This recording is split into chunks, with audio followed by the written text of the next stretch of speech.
karena Allah Subhanahu.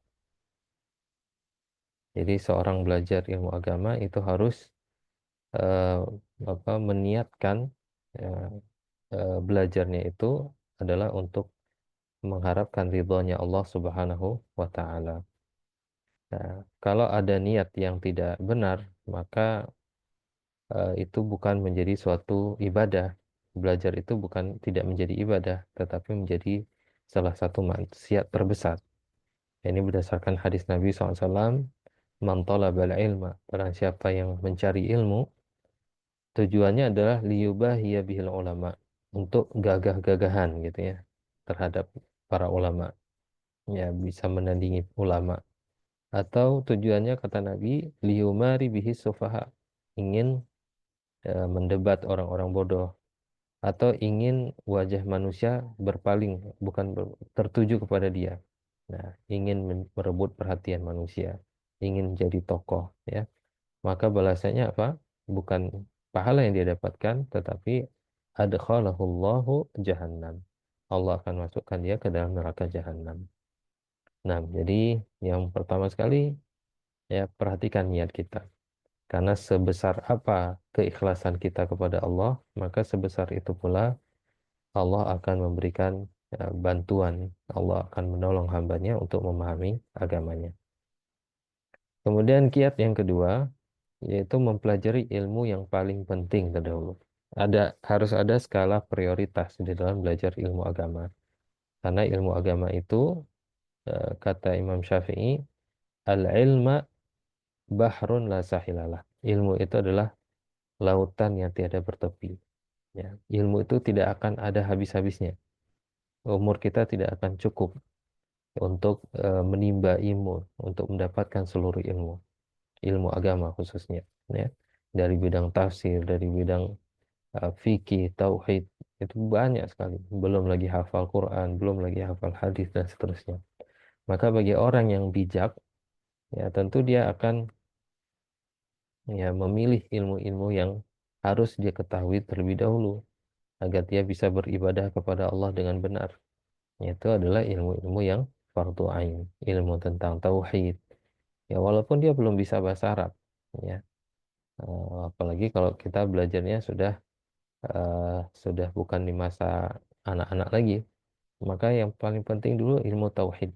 Dia memahami secara keseluruhan dulu, ya, secara global dulu, ya.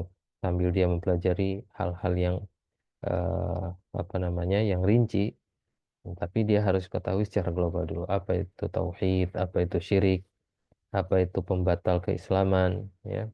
Jadi dia harus tahu. Kemudian dia harus belajar tentang ilmu sholat, apa itu rukun sholat, syarat-syarat sholat, rukun sholat, pembatal sholat, dia harus tahu. Begitu juga dengan puasa.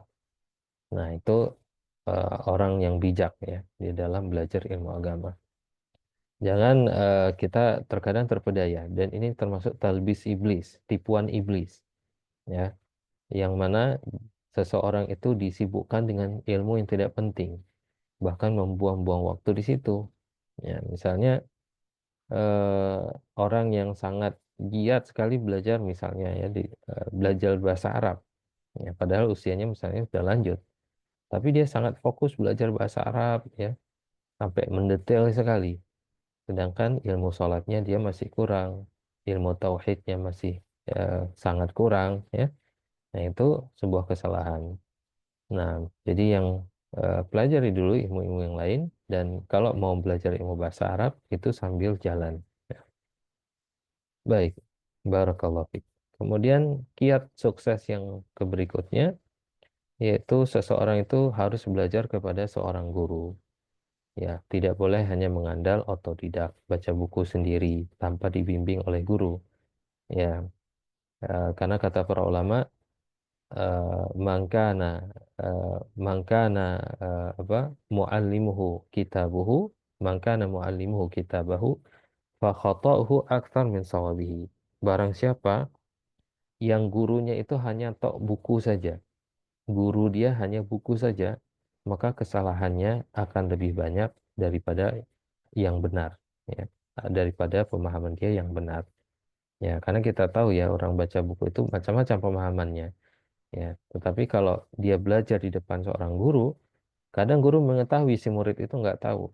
Ya, karena guru itu memang punya ilmu dia, punya ilmu jiwa. Ya.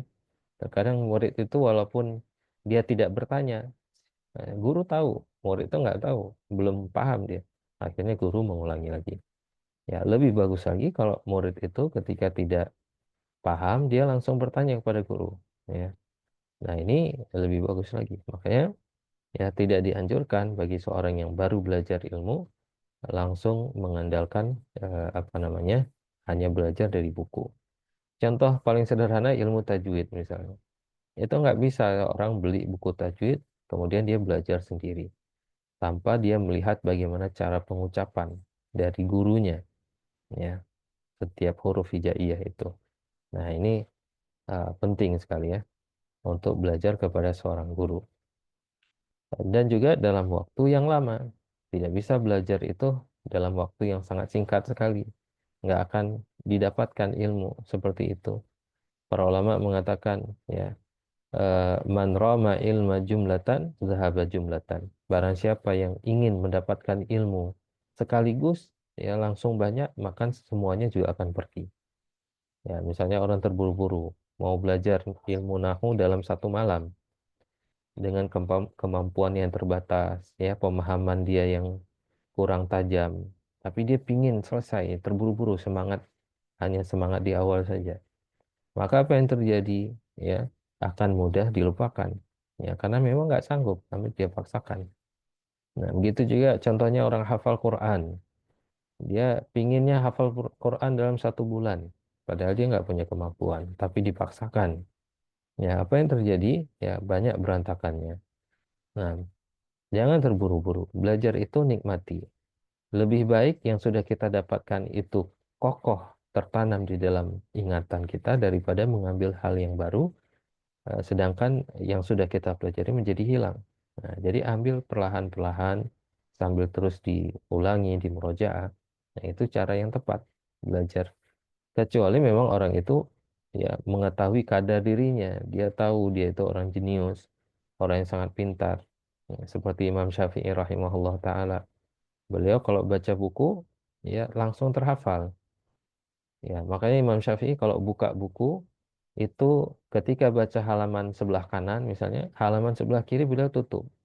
Ya, beliau tutup halaman sebelah kiri agar tidak kalau beliau lihat ke kiri langsung terhafal yang bagian kiri, sedangkan sebelah kanan belum habis.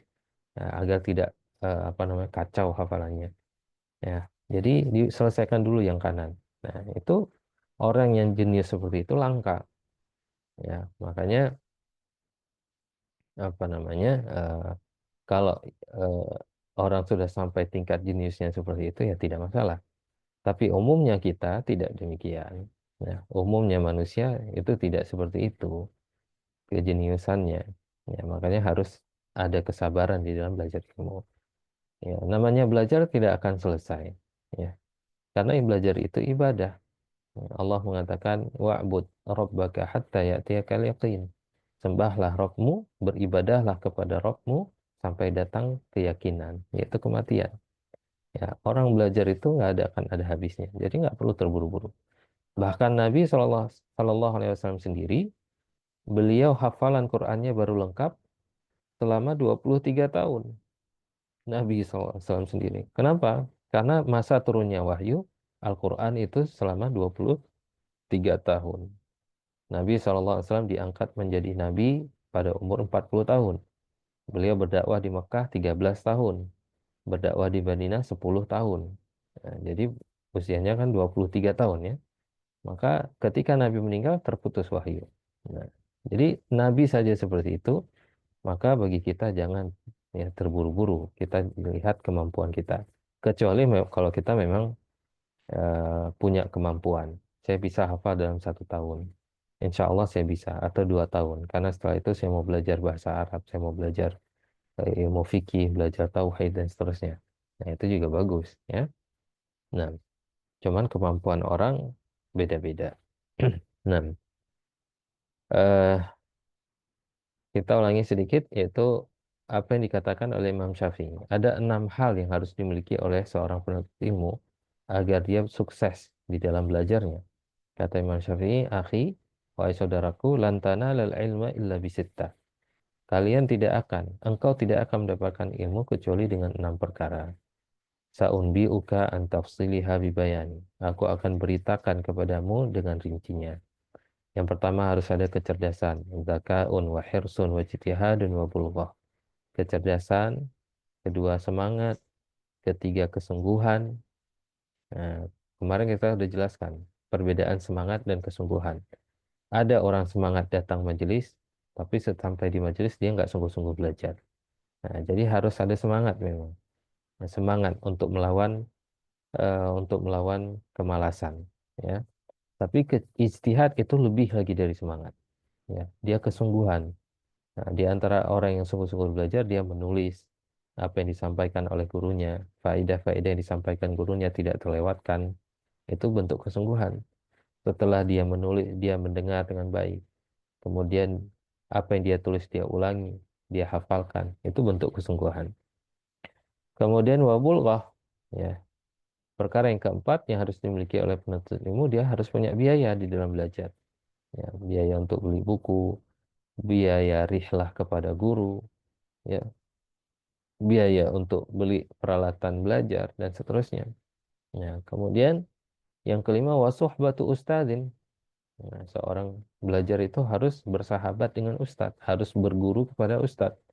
Ya, seperti yang kita katakan tadi, kalau dia tidak belajar kepada ustadz, hanya mengandalkan buku, maka kesalahannya itu lebih banyak daripada pemahaman dia yang benar.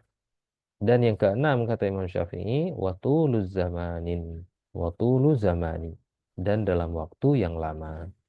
Makanya kita lihat para ulama kita nggak ada selesai belajar, ya, nggak ada kata selesai yang namanya belajar, ya. Karena belajar itu memang tidak mengenal usia, ya. Nah, jadi kalau ada orang yang eh, berputus asa, misalnya saya udah lanjut usia, tetapi yang nggak masuk-masuk belajar, jangan menyerah, ya. Walaupun kita tidak paham, insya Allah pahala itu tetap mengalir, pahala belajar. Ya, karena ya pemahaman itu salah satu anugerah dari Allah Subhanahu wa taala. Urusan kita belajar. Ya, karena Allah perintahkan kita untuk belajar, belajar, menulis, menghafal walaupun nggak paham-paham, ya. Karena yang namanya belajar itu tidak akan ada ruginya. Baik. Nah, ini sekarang kiat yang keempat, ya. Ini baru kita belum sebutkan kemarin. Kiat yang keempat agar seorang berhasil di dalam menuntut ilmu adalah dia menjaga adab di hadapan guru. Dia menghormati dan menghargai gurunya. Nah, ini juga yang paling penting. Nah, kenapa demikian? Karena orang yang tidak menjaga adab, ya, atau tidak menghormati gurunya, maka ilmunya tidak barokah. Ilmunya tidak diberkati oleh Allah Subhanahu wa taala. Walaupun si murid mungkin dia pintar, ya, tapi tidak ada keberkatan di dalamnya. Dia tidak bisa mengamalkan ilmunya, ya, bisa jadi. Atau ilmunya cepat dia lupakan, ilmunya tidak bermanfaat. Jangankan untuk dia dakwahkan, dia sendiri dia nggak mengamalkan ilmunya. Nah, itu di antara apa namanya bentuk dicabutnya keberkatan ilmu. Disebabkan apa? Salah satunya karena tidak menghormati guru. Nah, Nabi SAW bersabda, "Laisa minna man lam yuwaqqir kabirana wala yarham saghirana." Kata Nabi SAW, bukanlah dari golongan kami, tidak masuk dari golongan kami, kata Nabi, orang yang tidak menghormati orang yang tua di antara kami, ya, dan tidak menyayangi orang yang kecil di antara kami. Ya, bukan termasuk dari golongan kami. Maksudnya dalam akhlak. Akhlak orang seperti ini bukan dari akhlaknya umat Muhammad. Orang yang tidak menghormati orang yang tua, ya, dan tidak menyayangi yang lebih kecil daripada dia. Jadi termasuk orang yang kita tuakan adalah guru kita, walaupun umurnya, ya, belum apa namanya, belum tua, ya. Mungkin guru apa umur si murid lebih tua daripada si guru. Tetapi di sini, ya, guru itu memiliki ilmu, ya, memiliki ilmu yang lebih banyak daripada si murid. Makanya harus dihormati. Guru itu harus dihormati. Dan dikatakan oleh para ulama, waqad harramallahu barakatal ilm.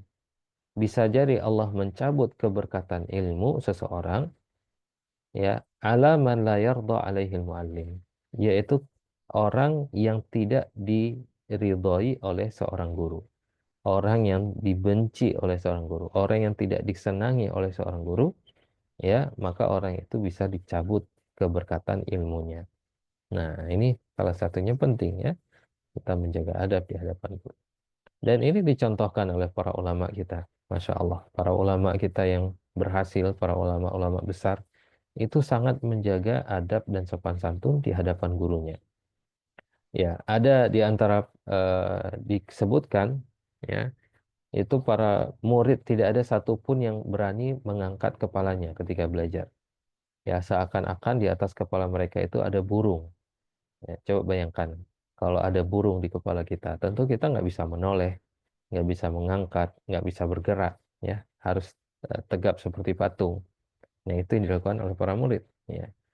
Begitu juga ada yang apa namanya, seperti Imam Syafi'i rahimahullah taala.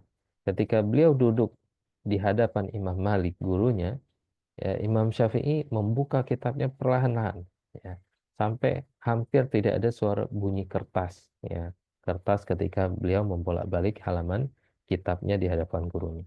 Nah, ini salah satu apa, salah satu adab murid, ya, kepada guru.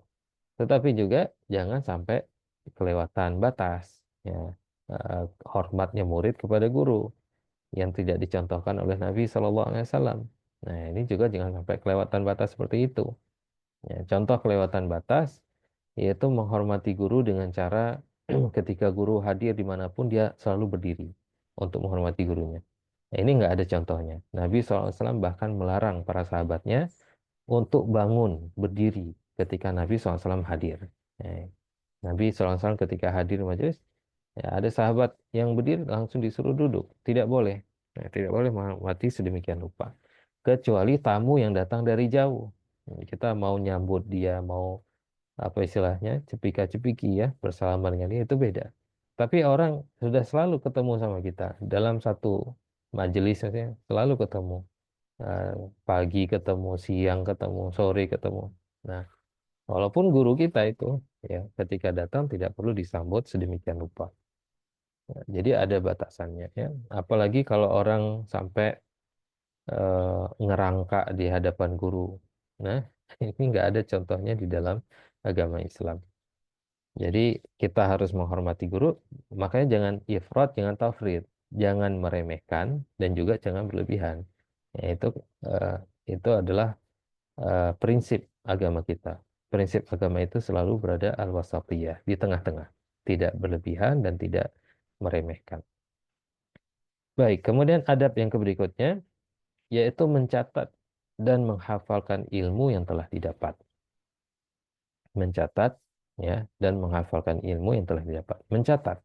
Mencatat ilmu itu penting, ya, karena, ya, hafalan kita ini tidak sekuat, ya, tidak sekuat baja, ya, tidak sekuat hafalannya orang-orang terdahulu. Tidak sama seperti Imam Waqi'. Imam Waqi' itu gurunya salah satu gurunya Imam Syafi'i. Imam Waqi' itu beliau adalah ahli hadis dan disebutkan di biografinya beliau tidak pernah membuat yang hitam di atas yang putih selama belajar. Ya, berpuluh-puluh tahun selama belajar, sepanjang hidup beliau tidak pernah membuat yang hitam di atas yang putih. Maksudnya apa? Tidak pernah menulis.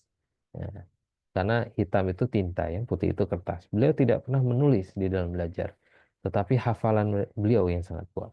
Masya Allah. Nah, ini menunjukkan apa namanya, kekuatan hafalan dia. Ya. Tapi apakah semua orang seperti itu? Tidak. Nah, tidak demikian. Nah, makanya untuk membantu hafalan kita, itu dicatat. Ketika guru, ya, menjelaskan sesuatu, guru apa namanya, menyebutkan suatu faidah, dicatat, harus catat catatan. Ya, makanya salah satu kecepatan yang dipuji di dalam Islam itu ada tiga hal, ya. Yang pertama, cepat di dalam menulis. ya. Kedua, cepat di dalam berjalan. Yang ketiga, cepat di dalam makan. Walaupun disebutkan dalam ilmu kesehatan nggak boleh terburu-buru makan ya. Ya, asalkan dikunyah dengan baik, jangan kunyah pelan-pelan, itu ya bagus, baik. Dikunyah dengan cukup. Ya, berapa kali kunyahan sampai benar-benar hancur ditelan. Jangan kunyah aja lambat, ya, itu buang-buang waktu. Ya. Jadi sehingga para ulama kita saking hebatnya mereka untuk menjaga waktu, ada makanan itu dihaluskan, selalu dihaluskan seperti bubur. Ya, nggak ada waktu untuk ngunyah. Ya. Jadi ketika makan ditelan saja, sambil matanya tetap baca kitab, tetap baca buku. Nah, masya Allah. Jadi ilmu itu harus dicatat. Ya. Eh, Rasulullah SAW berpesan, ini pesan Rasulullah, qayyidul ilma bil kitabah, bil kitab. Ya. Ikatlah ilmu itu kata Rasulullah dengan menulis. Ilmu itu diikat dengan ditulis. Ya. Jadi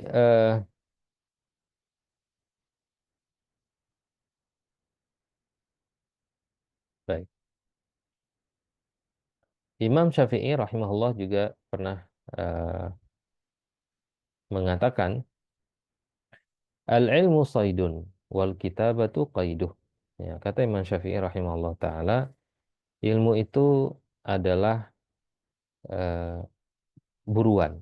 Ilmu itu adalah buruan. Wal kitabatu qayduh, dan tulisan itu adalah tali kekangnya, tali ikatnya. Ya.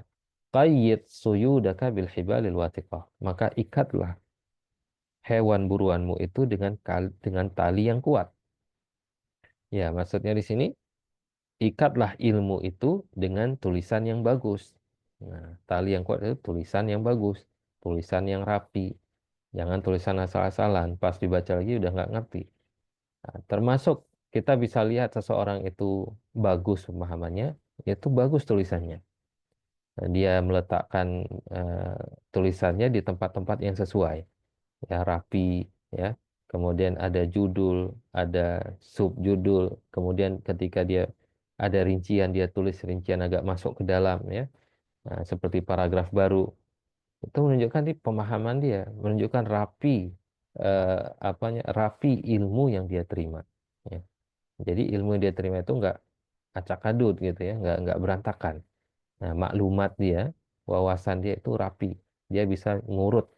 Misalnya kalau dia jelaskan sesuatu, dia bisa ngurutkan dari yang pertama apa definisi, kemudian dia bisa sebutkan macam-macamnya dan seterusnya.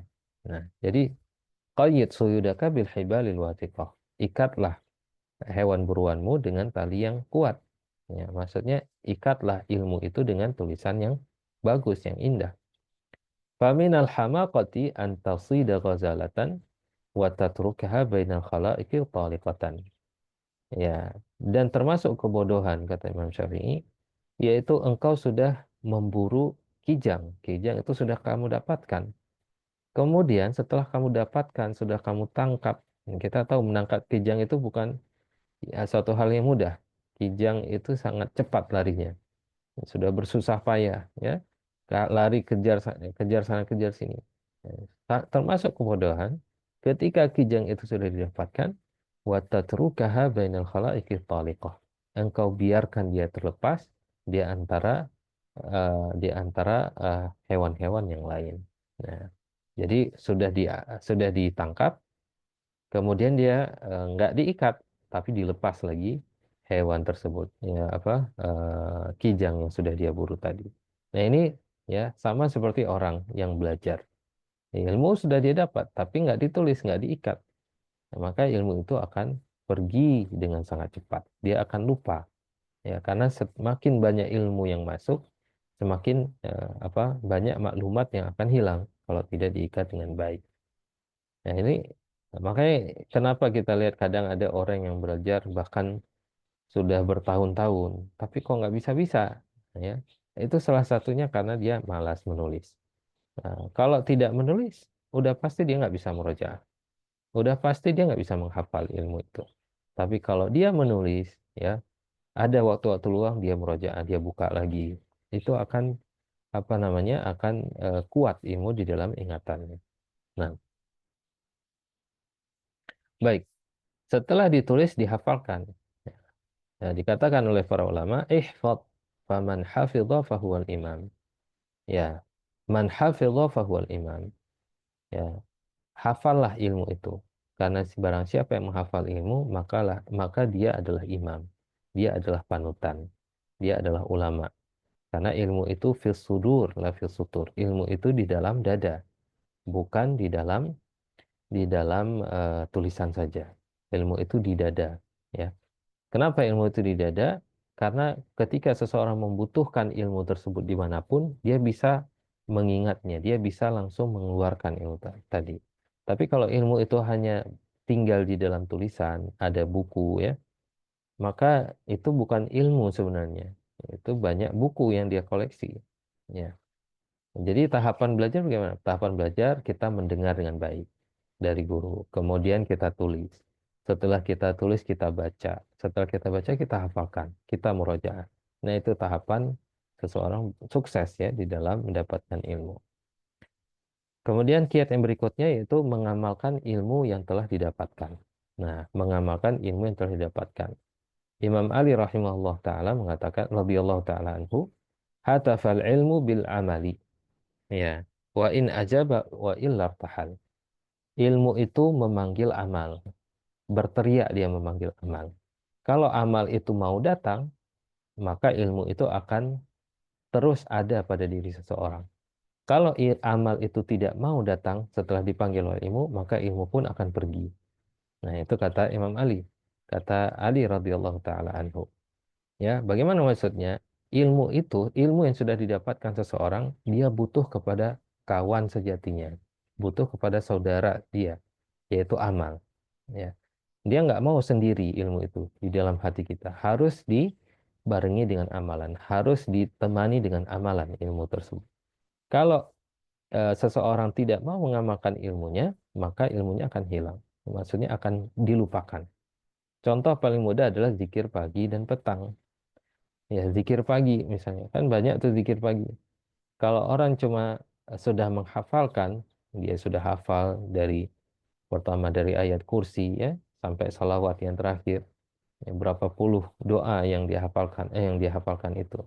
Tapi tidak dia amalkan dalam kesehariannya. Ya, cuma di awal-awal saja. Maka lama-kelamaan ilmu itu ya hafalan dia terhadap zikir pagi dan petang itu akan hilang. Ya. Tapi beda halnya dengan orang yang selalu mengulang. Ya, setiap pagi dia mengulang zikir pagi. Ya, setiap sore dia mengulang zikir sore. Nah, karena ada ilmu dan disertai dengan amal, maka ilmu itu akan kokoh. Nah, begitu juga orang hafal Quran. Ya, orang hafal Quran, dia sudah hafal tapi nggak murojaah, nggak diamalkan. Di dalam sholat dia nggak pernah baca hafalannya. Ya, sholat tahajud tidak pernah. Nah, itu jangan harap orang seperti itu akan kuat hafalannya. Akan hilang. Sedikit demi sedikit akan hilang. Nah, karena cara yang paling baik untuk meroja Al-Quran, salah satunya digunakan di dalam sholat malam. Baik, kemudian kiat yang terakhir, ya, ini sudah lewat jam 7, kiat yang terakhir, agar seseorang sukses dalam belajar ilmu, dia harus menghindari dan meninggalkan kemaksiatan. Dia harus meninggalkan kemaksiatan. Nah, karena maksiat itu akan menghalangi seseorang dari belajar. Ya, kebalikannya, ketakwaan kita kepada Allah itu akan ya Allah ajarkan kita ilmu yang belum kita ketahui. Allah mengatakan wattaqullah wa yu'allimukumullah. Bertakwalah kalian kepada Allah, maka Allah akan ajarkan ilmu kepada kalian yang belum kalian ketahui. Dan suatu hari Imam Syafi'i rahimahullah juga pernah ya mengadu kepada gurunya Waqi'.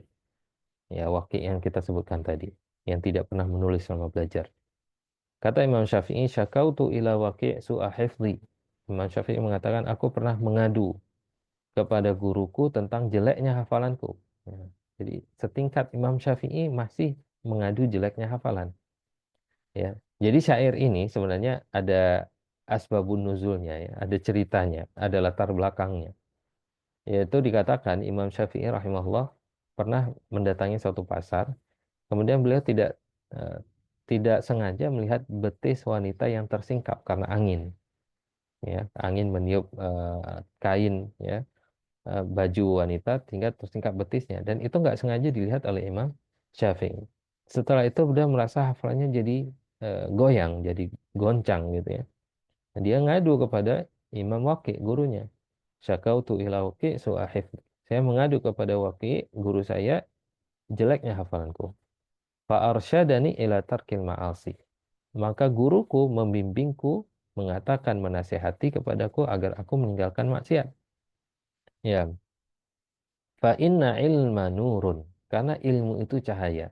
Wa nurullahi la yuhda lil asi. Dan cahaya itu tidak akan diberikan kepada pelaku kemaksiatan. Ya, kenapa? Karena orang yang bermaksiat hatinya gelap, hatinya hitam, ya, tertutup hatinya. Sehingga cahaya ilmu tidak bisa menembusnya. Maka bagaimana caranya? Ya, harus banyak-banyak bertaubat. Bertaubat kepada Allah Subhanahu wa taala agar hati itu kembali menjadi bersih, ya. Kemudian dia meninggalkan kemaksiatan. Gimana caranya orang lagi belajar ilmu agama tapi tetap bermaksiat, ya. Orang belajar ilmu, dia menghafalkan Al-Qur'an tapi tetap dengan musik. Ini tidak akan menyatu dua hal yang saling bertolak belakang. Ya.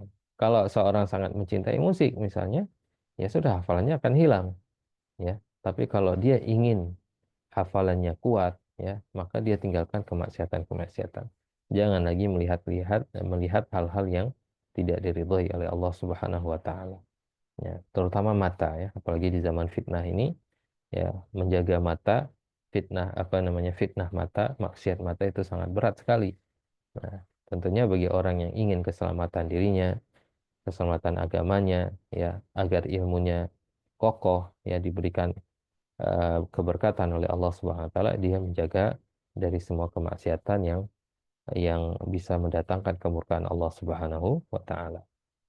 Baik jamaah semuanya, eh, cukup di sini ya, karena udah dua pertemuan mengenai kiat-kiat belajar ilmu. Semoga bermanfaat. Kita tutup dengan doa kafaratul majelis. Subhanakallahumma bihamdik. Asyhadu an la ilaha illa anta astaghfiruka wa atubu ilaik. Assalamualaikum warahmatullahi wabarakatuh. Waalaikumsalam warahmatullahi wabarakatuh. Makasih Pak Ustadz. Sama-sama Pak. Barakallahu fiik.